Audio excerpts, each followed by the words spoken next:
Hello, I am Manueltos, and here today I am going to critique this article from Huffington Post, Roy Moore and the Dangerous Rise of Christian Nationalism. Now, you may notice that I've made some changes here, and the reason I did that is because, I thought if I just put the article itself, I may just get some takedown notices and stuff like that. So I decided to cover my bases and add in a background. It's not top quality. I'm not Sargon of Akkad, but whatever works, I guess.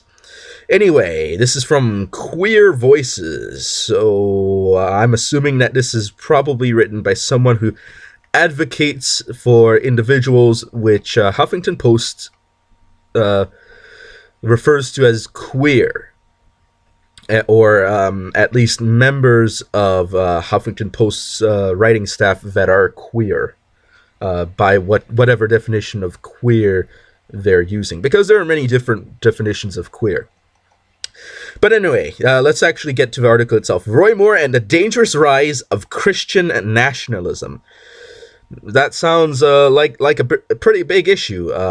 Let's see. Don't be shocked by the allegations against Moore. Subjugation of women and girls is actually his movement's plan. So what the writer is saying here, Michelangelo Signorile, what he's saying here, I don't want to assume your gender, but I'm just going to say he, judging by the profile picture, of course, is saying that it is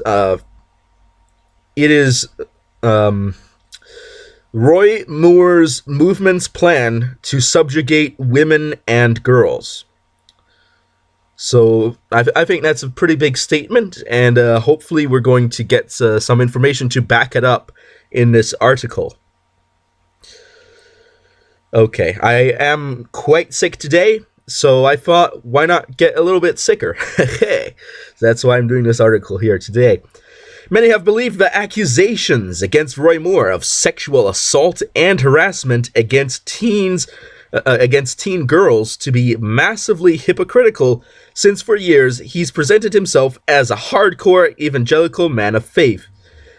And he has a loyal white Christian evangelical following. Interesting that you decided to include the race of his followers, which, honestly, Christianity is the most common religion in the United States, and the so-called, the reason I use so-called is because of various reasons here.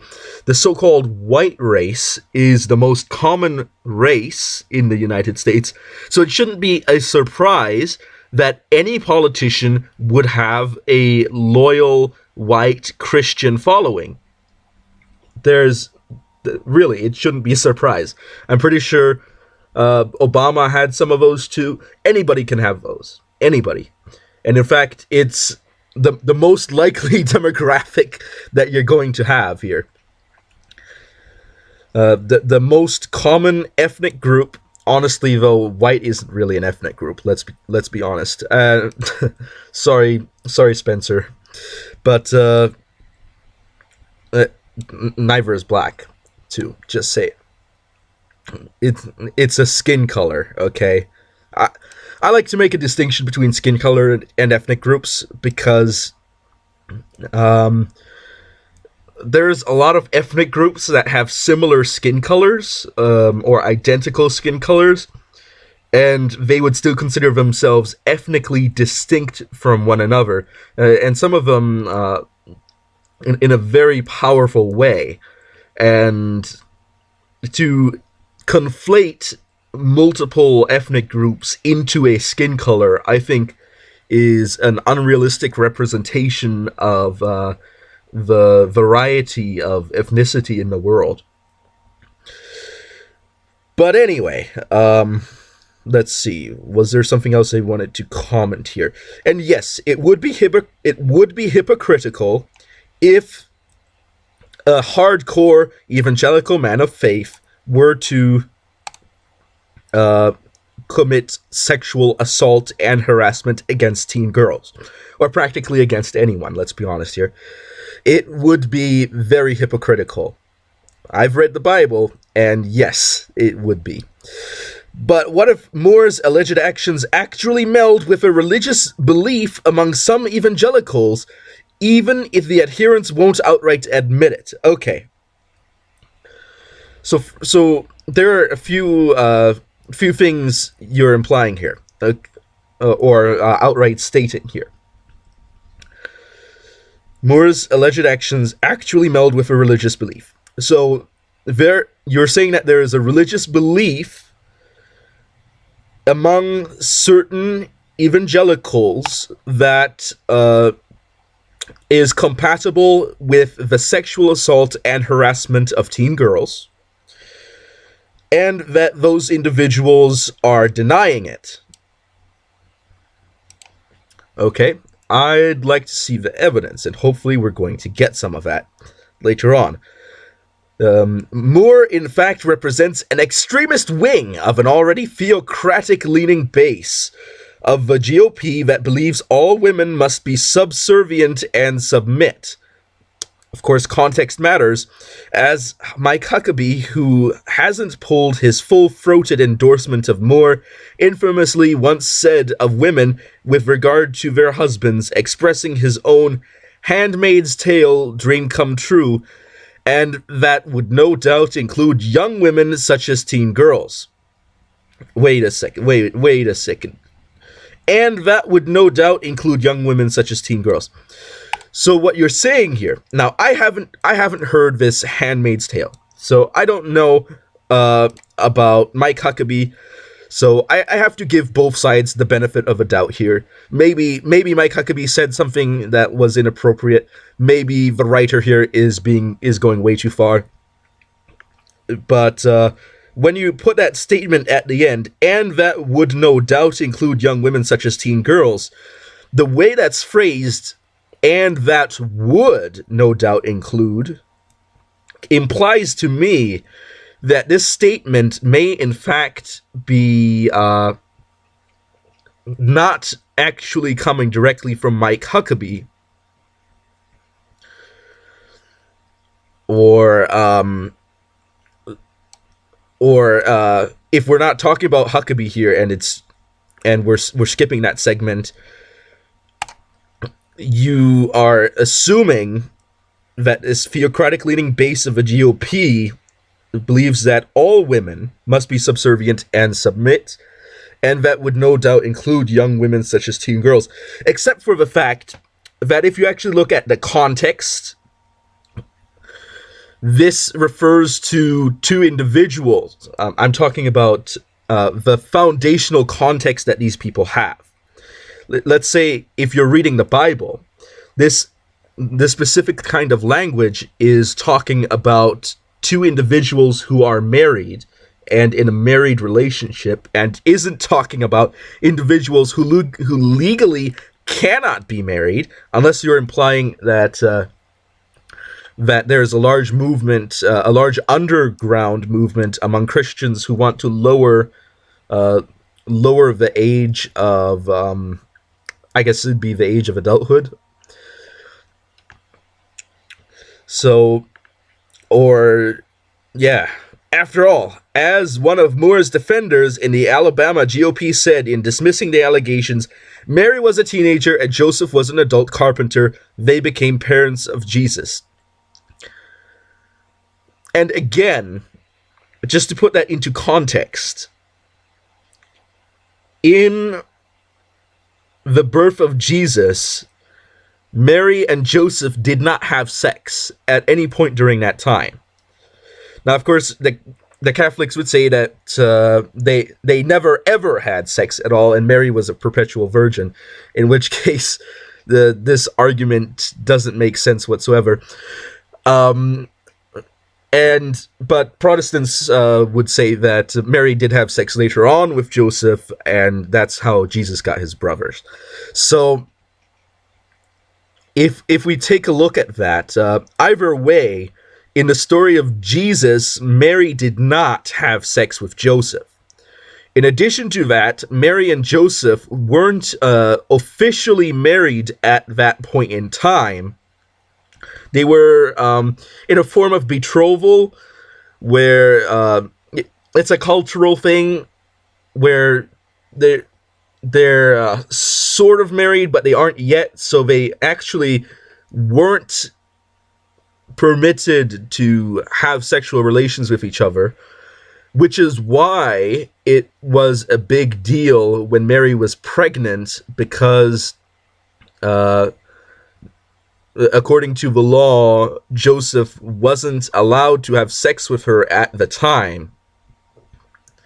In addition to that, that of course put in questions of the parentage, and if you read the Bible, then that's when an angel came to Joseph and stuff, because technically speaking, Joseph would have the right to accuse Mary of having sex with another man and then have her stoned. Although I don't know what the Roman law specifically would do about that. I think that may modify some things. But getting back on track, no sex occurred here. So, number one, the person that is frequently quoted saying this doesn't know what he's talking about. And number two, the people that write these articles don't know what they're talking about either, because if they did, they would realize that this is a bogus example.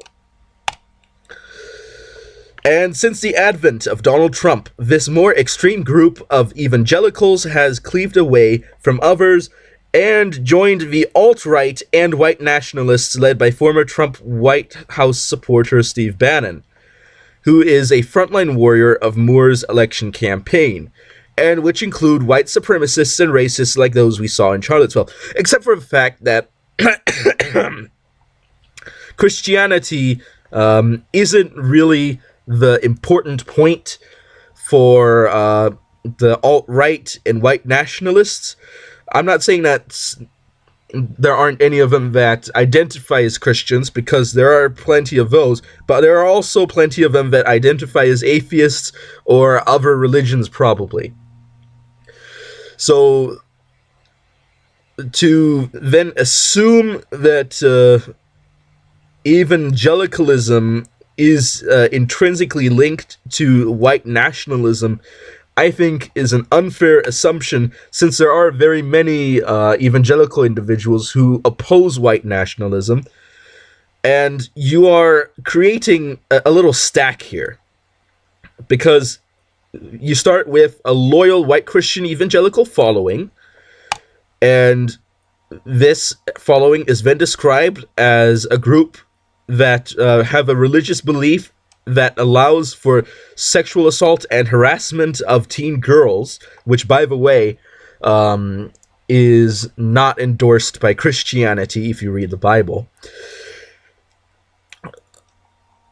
And then you're saying that they're, of course, trying to hide it.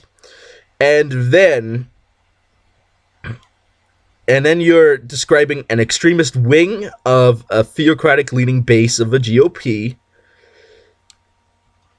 And then you're saying that this more extreme group of evangelicals, so this is the extreme wing, which of course is not very clearly defined by the article. I need to see some names here. Who are the major thinkers of this movement? Who are the leaders of this movement? Do you have any statistics on how many people are in this movement?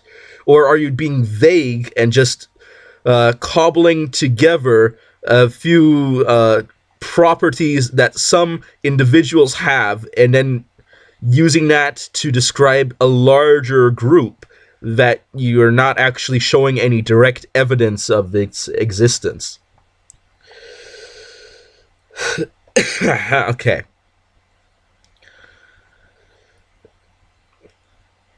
So now you've got evangelicals, an extreme group of evangelicals. It is important to make that distinction. So at least the author makes a distinction and doesn't jump all evangelicals into white supremacists and racists.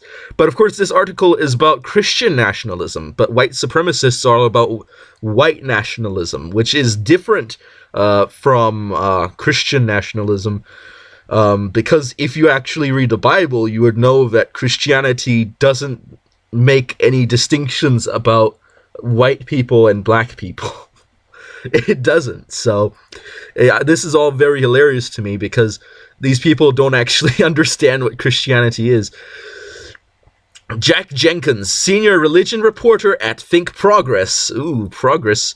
I don't know if that's a good thing or a bad thing. I guess it all depends on what you think progress is and in which direction you're going, I guess. Has been charting the growth in the Trump era of Christian nationalism. The melding of some evangelicals with their beliefs with nationalistic movements and ideologies. So in theory, this Christian nationalism that we're talking about here would be a movement that would be from Christians who want to create their own country that is run by Christians. I guess it would be a bit like the sacralism of ages past, before ideas of religious freedom came up, maybe, or perhaps kingdom now theology is another example of that kind of thing. Or there's the people that say the U.S. is a Christian nation, and I think these people are the people you're talking about, the theocratic leaning base, and to that I have to say that it isn't, although a lot of the principles of the United States are inspired by Christianity, they come from a Christian tradition. That doesn't mean that the U.S. as a national entity in itself is a Christian entity. Because throughout the history of the U.S., even from its very founding, there are many people that weren't Christian, and people that rejected many Christian values, etc. Thomas Jefferson, for example.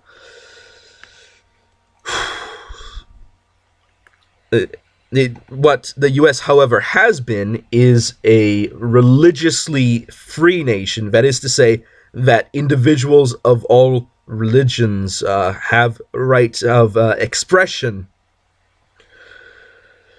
Okay. And that expression can also manifest among political leaders when they say, God bless America, which, if you're a Christian, isn't a bad thing to say, because of course you want your country to be blessed. I mean, why wouldn't you? But that doesn't mean that that person is suddenly a theocrat and wants to remove all other religious points of view. That's not what it is. Just in case anybody's thinking that. Okay, Christian nationalism, the melding of some evangelicals and their beliefs with nationalistic movements and ideologies. Which nationalistic movements and ideologies? Of course, they're talking about the alt-right and white nationalism. And if you're being a Christian nationalist, that means you want to have a nation specifically for Christians, then that's not the same thing as being a white nationalist, because that's wanting a nation specifically for white people. And if you are, and I don't think you can be both, really, because I think they're actually mutually exclusive, Christian nationalism and white nationalism. In several excellent and important articles, he too puts Roy Moore at the nexus, or is it nexus? I think it's nexus, and I also think that that one building is the Colosseum and not the Coliseum, just in case people want to insert eyes where they don't belong. Honestly, getting triggered there. Of the white nationalist movement. Which one is he? Is he a Christian nationalist or a white nationalist? You can't be a white nationalist and be a Christian nationalist, because what nation do you want? Do you want a nation that is white, a nation for whites, or do you want a nation for Christians, Or do you want a nation for white Christians, which would include many white nationalists who aren't Christians, or Christian nationalism, which would exclude many whites who aren't Christians, or white nationalism, which would include black Christians and other groups? Or if you actually read the Bible at the points where it says every nation and there's no Jew and Gentile and all those things that are written in the New Testament of the Bible that specifically and explicitly reject the boundary of ethnicity on a theological level. In other words, to be a white nationalist, a Christian would have to be inconsistent with the Bible. As someone who has covered the Family Research Council's annual Values Voters Summit, the VVS, for years, I, along with other observers, saw a marked difference in the speakers and in the crowd this past October when Donald Trump became the first sitting president to speak at the event. Some long-time leaders, like those from the Southern Baptist Convention, whose Russell Moore is a never-Trumper, were not there. Well, I wonder why a never-Trumper is at a summit that has Donald Trump on it. I wonder why. Were not there, along with their followers.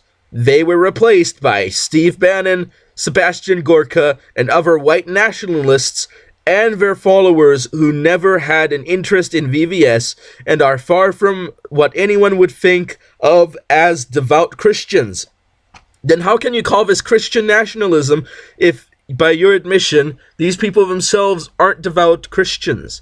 Let's be honest, Donald Trump isn't the shining example of hardcore evangelicalism. He just isn't. He just isn't that guy.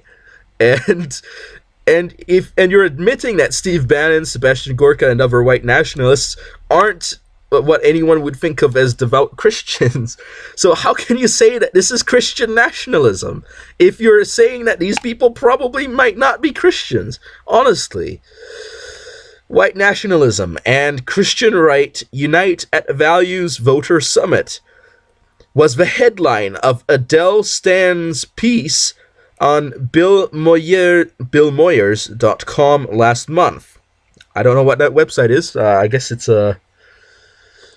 maybe a news or a journal. I don't know. A long-time progressive journalist, progressive, Stan too has covered VVS for years, as has Right Wing's Watch's Peter Montgomery.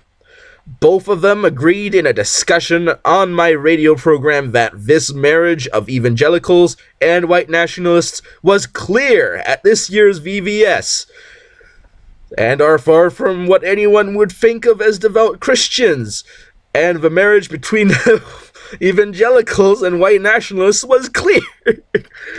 Oh my goodness. Honestly, are they Christians or aren't they Christians? Make up your mind. Oh my goodness. Okay. Sort of realignment taking place. The star of VVS this year was Roy Moore, backed by Bannon and his minions, who would become the test candidate for catapulting Christian nationalism further into the mainstream. Give me a quote. Give me a quote where Roy Moore says that he wants to make America a Christian nation. That would be something that you could call Christian nationalism. And there you go. But give me a quote where he says he wants people to teach Christianity in schools. Give me a quote where he says he wants to kick out other religions. Give me a quote where he does any of that stuff, anything that would be considered Christian nationalism. Give me a quote where he says anything that could be considered white nationalism, or are you just making this elaborate article to build up a straw man, okay? It's no secret that the alt-right and white supremacists, like those we saw at Charlottesville, aren't just about white supremacy. They're about male supremacy as well. So they want a society where the white male stands on top of the rest. You know what? I'll give you that point. Maybe there are people like that. I don't know anybody, because you know what? White supremacy doesn't exist in every community, but you know, this is a minority movement. As we saw in their brutal, misogynistic attacks on Heaven Heyer, or is it Heyer? I don't know how to pronounce it.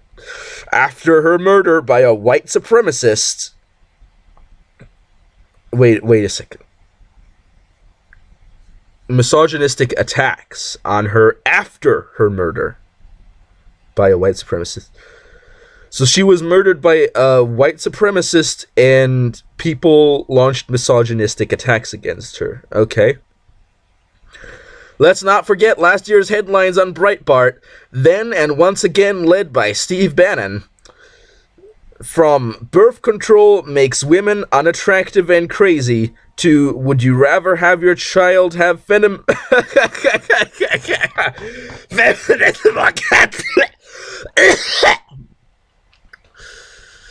Oh, that's a dank meme right there. I'm sorry about that. I am, in fact, sick. Birth control makes women unattractive and crazy. I don't know about that one, but would you rather? Man, that is where all the memes are at, honestly. You know what? I disagree with Steve Bannon on a lot of things, but you gotta hand it to him. He knows where to put those memes. Okay.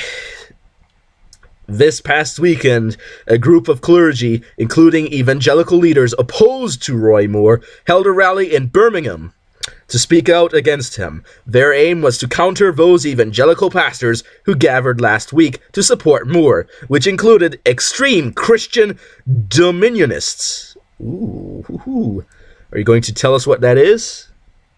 Such as Janet Porter, Peter Montgomery's Trump's Dominionist prayer warriors organizing to build Christian nation. Okay. Sorry about that.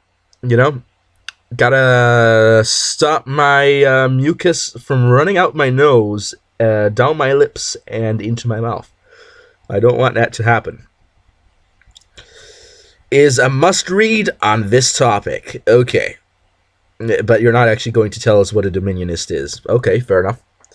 The more evangelical defenders and the politicians who pander to them mostly claim that they do not believe the allegations from 9 women to be true.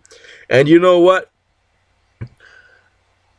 There is such a thing as the presumption of innocence, which should be respected. Otherwise, the legal system can get extremely abused, and a lot of innocent people would go to prison. That being said, when multiple people come forward making such allegations, it is something that is worth an investigation, and it is something that is worth a trial if the investigation finds things. Now, I do not personally know anything about the evidence, since I haven't been really deep following the story, so my opinion is it's important to get to the truth of the issue. Now, whether that means that Roy Moore has whether that's good or bad for your political party, getting to the truth is more important on my hierarchy of values. You know, party loyalty is something that I rank very low in my priorities, behind all my virtues. And anybody who's loyal to Moore because of his political party, honestly, that's not a reason to be loyal. But that being said, you should give Moore the benefit of the doubt until you find significant evidence, at which point then you can start pointing the finger. But a lot of things that the media do is that they start going all over such stories because they're more interested in painting a picture of a man as a sex offender rather than uncovering whether or not he is a sex offender. Now, of course, they may know something that I don't, and maybe they're right to already jump the gun on this issue. But until the law decides what's happened here, I don't think it's fair for the media to be so heavily biased on this issue. Now, that being said, this is a serious issue and does merit investigation. I just think that everyone needs to keep a cool head and get some self-control. You need to have your reason control your emotions rather than your emotions control your reason, and then you'll really be doing good here. But I'm not defending Moore, though.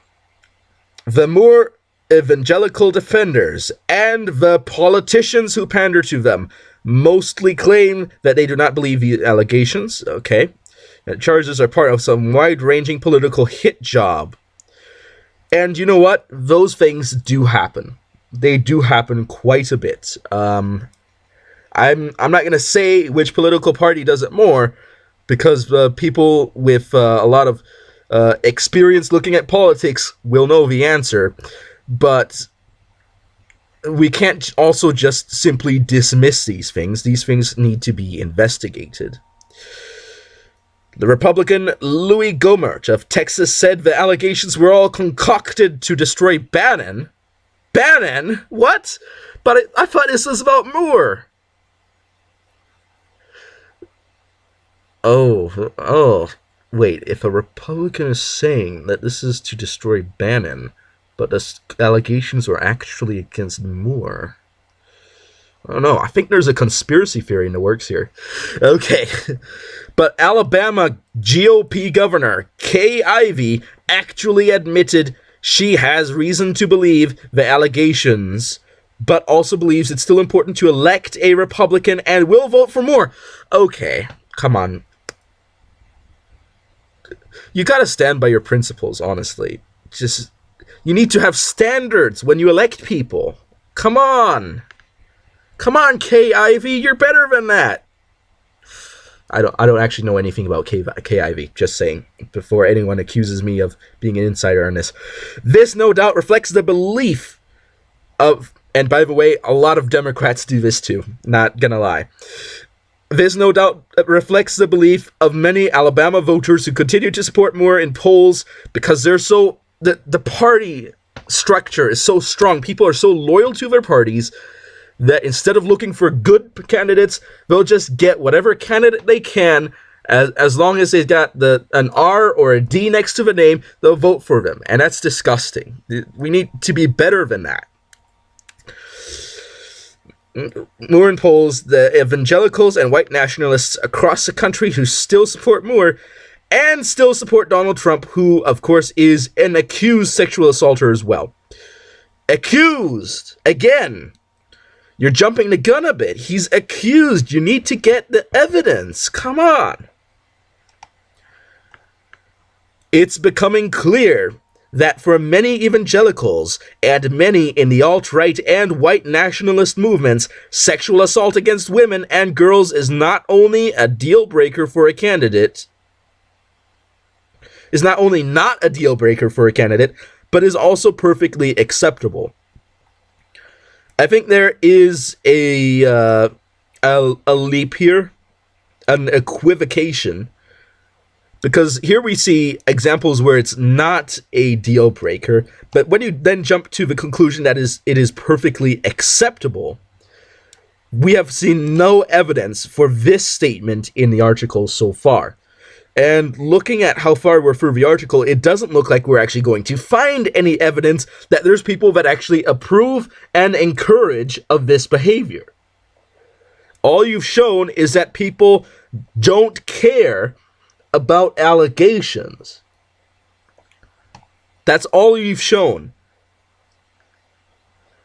What you need to do is show me where someone is convicted and people will still justify that action for that individual. That's what you need to show me, but that's not what you're showing me in this article. You've got a bad point.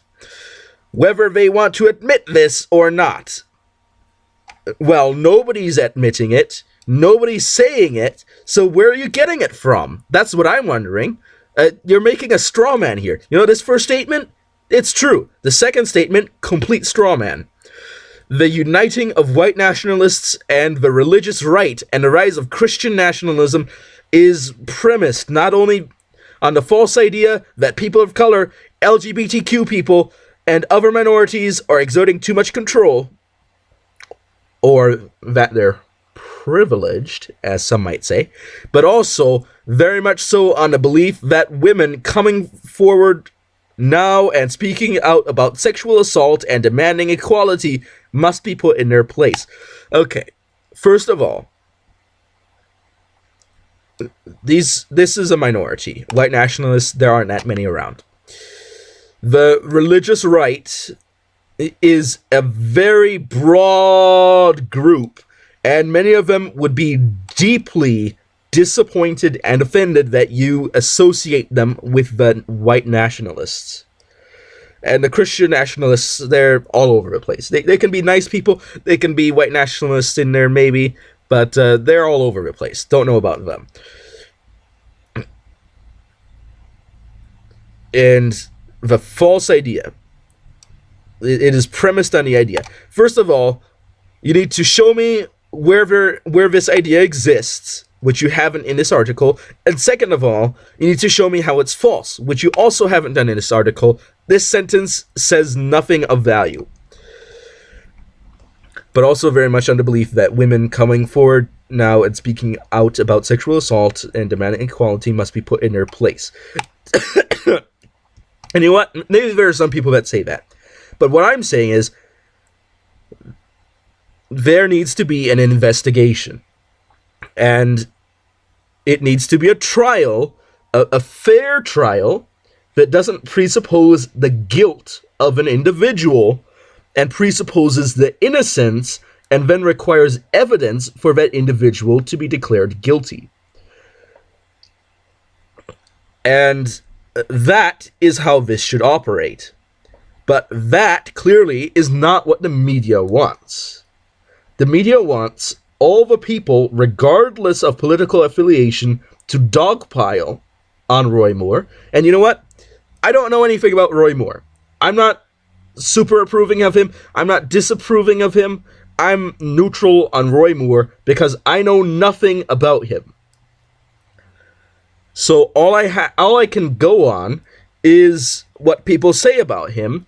But when I see people accusing an individual in such a strong manner without actually presenting evidence, and in fact accusing entire groups of individuals of certain things without providing any evidence, that really makes me question whether that individual is being entirely honest here.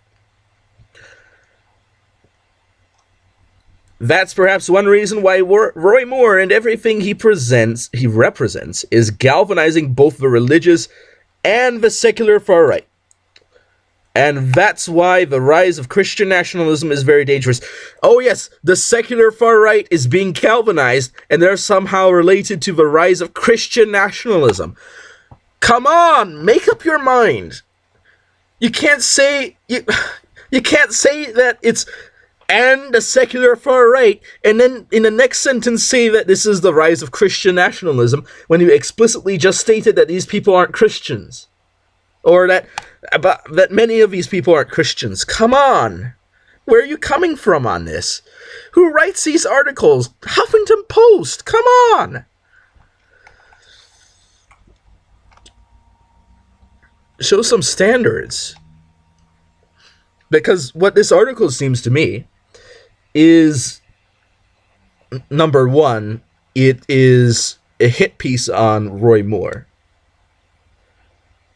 Because it presents him in such a negative manner without actually presenting any evidence. And number two, it's a straw man of a religious right. It's a straw man of a white nationalist. It's a strong man of a secular right. It's a straw man of every group that they're involving in here. Every single group.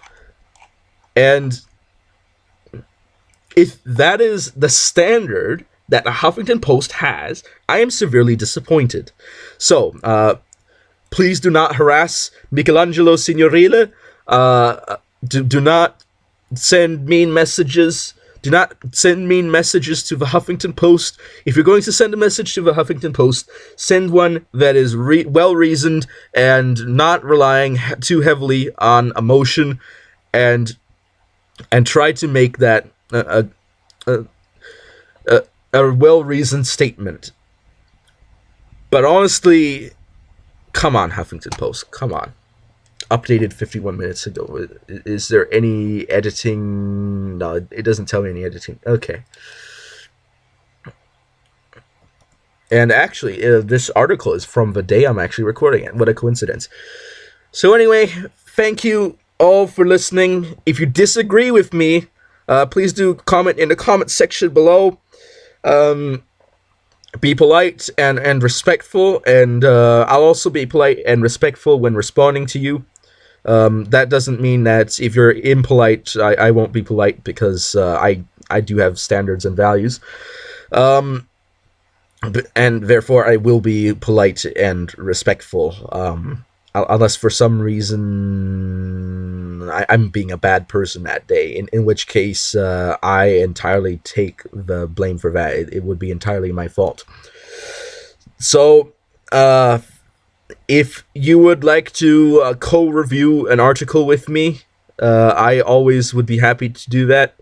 All you need is some good respect for me and for the audience and for the people writing the article. Be very respectful, and have a microphone. Oh my goodness, I'm sick right now. But anyway, thank you all for watching, and I will be seeing you all next time. Anawiltos over and out.